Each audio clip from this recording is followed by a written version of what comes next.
nganti kegawa impene Dipta. Kok guyu dhewe? Bayangke apa, Dik?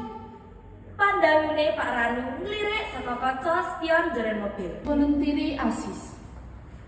Dipta paling seneng mancing ning kali karo kanca-kancane ing dusune Simbah.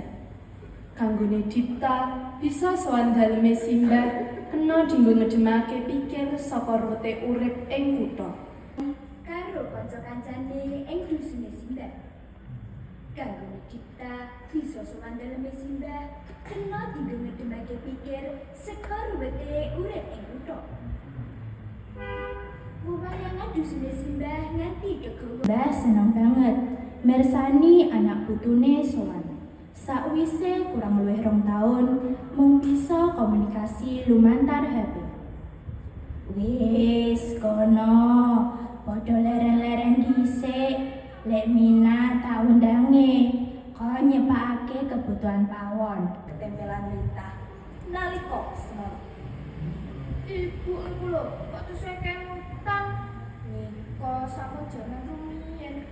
Sakmenika kula sampun tambah ampuh. Ujare Dipta.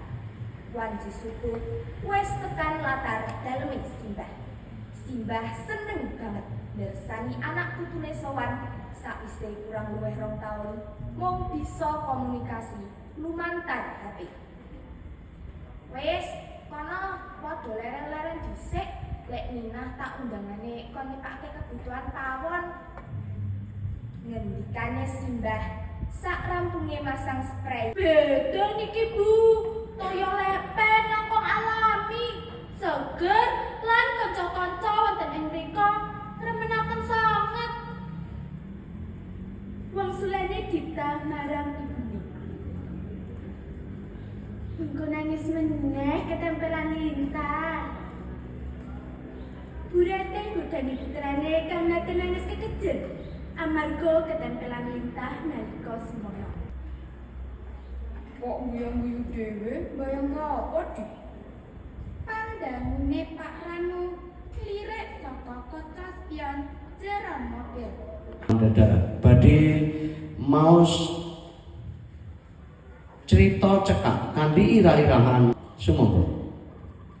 Lumpang dening Indriani Volunteeri Asis. Dipta paling seneng mancing ning kali karo kanca kancane ing dusune Simbah. Kanggone Dipta bisa sowan daleme Simbah kena dinggo ngedemake pikir saka rute urip ing kutha. Bayangaken dolanan wonten lepen kalian kanca-kanca, Pak. Sumaure Dipta mesem seneng.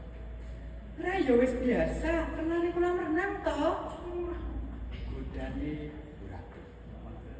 Beda niki Bu, toyo lepen langkung alami, seger lan kanca-kanca wonten mriko ngremenaken sanget. Wangsulane Dipta marang ibune. Mengko nangis meneh ketempelan lintah.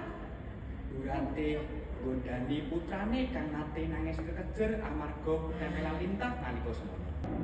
Simbah mesem sareng. Rumpang alu tumumpang.